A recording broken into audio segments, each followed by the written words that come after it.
ये पहले हमारे पूर्वज पता नहीं क्या क्या करवाते थे। कौवे को खीर खिलाएंगे तो हमारे पूर्वजों को मिल जाएगी। महिलाओं के माथे पे सिंदूर लगाना चाहिए, हाथों में चूड़ियां पहननी चाहिए। अब आप भी जरूर सोच रहे होंगे कि हमारे पूर्वज कहीं पागल और अंधविश्वासी तो नहीं थे जो ये सब करने को कहते थे। नहीं, हमारे पूर्वज अंधविश्वासी नहीं थे, बल्कि बहुत ही क्रांतिकारी और वैज्ञानिक सोच के थे। आप भी जब इन सनातन धर्म से जुड़ी ज्ञान की बातों को जान लेंगे तो खुद ही कहोगे कि सही में हमारे पूर्वज ही असली वैज्ञानिक थे। तो चलिए बिना समय गवाए बताता हूं आपको सनातन धर्म से जुड़ी कुछ महत्वपूर्ण रीति रिवाज के वैज्ञानिक तथ्यों के बारे में। पहला, ये जानना वाकई दिलचस्प है कि सिंदूर का महिलाओं के शरीर से काफी महत्वपूर्ण संबंध है। हल्दी, चूना और धातु पारा से बना सिंदूर महिलाओं के शरीर में खून के बहाव को नियंत्रित करता है और कामेच्छा को बढ़ाने में कारगर होता है। यही कारण है कि विधवा महिलाओं को सिंदूर लगाना मना है। सिंदूर में मौजूद धातु पारा के तत्व तनाव और चिड़चिड़ेपन को भी दूर करता है। दूसरा, भारत में मूर्ति पूजा के चलन का वैज्ञानिक कारण बताया जाता है। कहा जाता है कि जब हम किसी की तस्वीर या मूर्ति को देखकर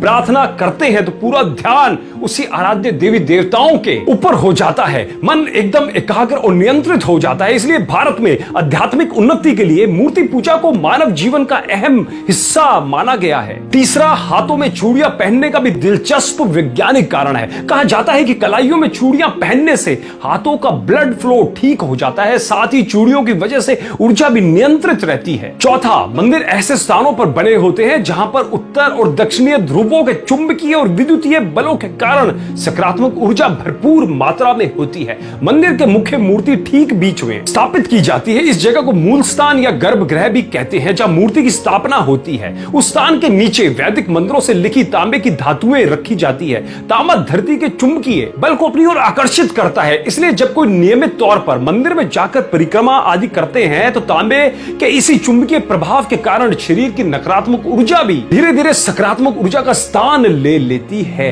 और पांचवा और सबसे महत्वपूर्ण, कौवे को खीर खिलाएंगे तो हमारे पूर्वजों को मिल जाएगी। दोस्तों, पीपल और बरगद के टेटे कौवे खाते हैं और उनके पेट में ही बीज की प्रोसेसिंग होती है और तब जाकर बीज उगने लायक होते हैं। उसके पश्चात कौवे जहां जहां बीट करते हैं वहां वहां पर ये दोनों वृक्ष उगते जाते हैं। पीपल जगत का एकमात्र ऐसा वृक्ष है जो round the clock oxygen O2 छोड़ता है। और बरगद के औषधीय गुणों की तो क्या बात करें, बरगद के औषधीय गुण बहुत है। देखो, अगर ये दोनों वृक्ष को उगाना है तो बिना कौवे की और अन्य पक्षियों की मदद से संभव नहीं है। इसलिए कौवों को बचाना पड़ेगा। और यह होगा कैसे? मादा कौवा भादो महीने में अंडा देती है और नवजात बच्चा पैदा होता है। तो इस नई पीढ़ी के उपयोगी पक्षी को पौष्टिक और भरपूर आहार मिलना जरूरी है। इसलिए हमारे ऋषि मुनियों ने कौवों के नवजात बच्चों के लिए हर छत पर श्राद्ध के रूप में पौष्टिक आहार की व्यवस्था कर दी थी, जिससे कि कौवों की नई जनरेशन का पालन पोषण हो जाए। पर आजकल के कुछ युवा बाहर से पढ़ लिख कर आने के बाद अपने धर्म पे उंगली उठाते हैं। मैं उनसे निवेदन करना चाहता हूं, उनसे कहना चाहता हूं कि सनातन धर्म पे उंगली उठाने से पहले